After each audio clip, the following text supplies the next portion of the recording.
This is Kristin Hovious with SEL Chicago, and I want to chat with you a little bit today about the Mistatken Goal Chart.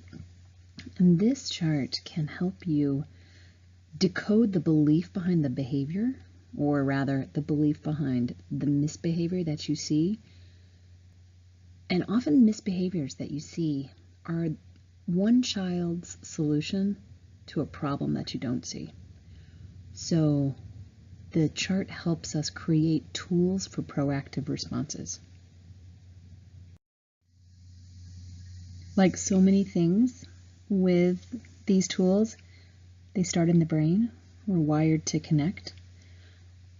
We have these drives, almost on a cellular level, to have belonging and significance.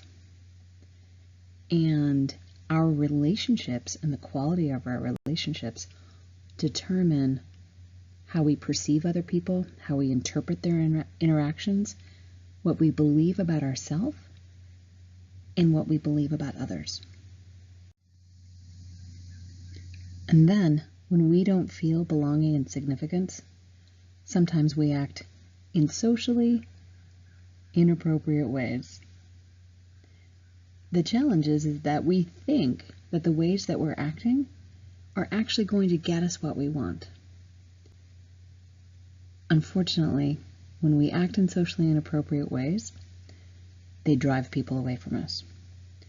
And Adler and Dreikers and Nelson, with the Positive Discipline series, posted that when we don't feel belonging and significance, we react in one of 4 very easily determined ways. What if there were a chart for that? What if there were a tool that you could determine, depending on your child's behavior, what to do? Well, this chart is like that, but it's a little bit different.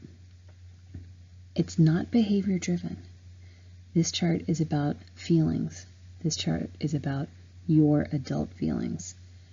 And I have to share with you, when I really dove in and started using this chart to decode some of the behaviors that were going on in my family, that's when I was really excited that I had found positive discipline.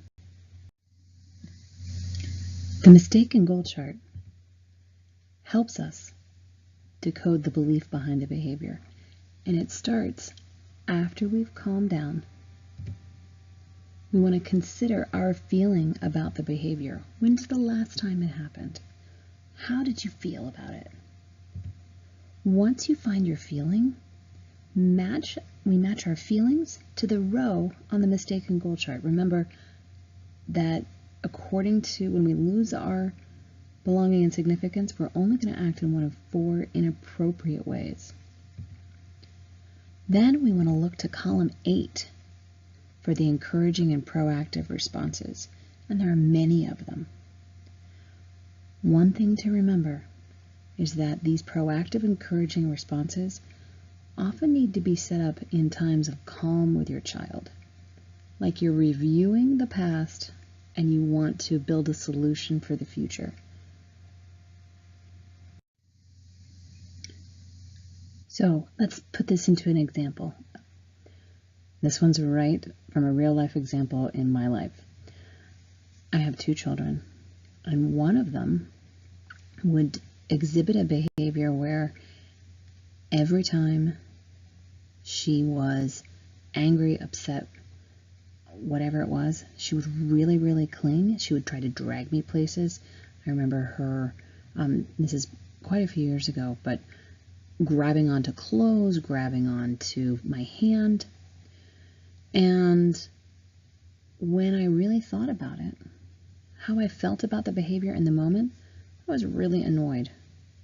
I was really irritated. I wasn't necessarily worried or guilty, but I was more annoyed and irritated. I would often react by reminding, by coaxing, by being really slow on my way out of the house. And often my child would stop, but then later she would resume the same thing. So So according to this thought, the belief behind the behavior, and this is the first row, it's undue attention. The belief behind the behavior, when she got that upset, she thought that she belonged only when she was getting noticed. She was only important in her own mind when she was keeping me busy with her. Her coded message, and I got this, number 7, this column 7, the coded message that every time I could then, when she got to this spot and she did this thing, I started seeing her as notice me, involve me usefully. And I started setting up routines. When we left the house or when I had to leave the house, she would go to a certain window and I would wave goodbye. And I really began to have faith in her ability to deal with my leaving. Understanding the Mistatken Goal Chart is a practice, and it certainly takes time. We'd also like to help. SEL Chicago provides parent coaching, we run parenting classes, we provide teacher training, we work with schools and other organizations to help create mutually respectful relationships with intention. We look forward to helping you.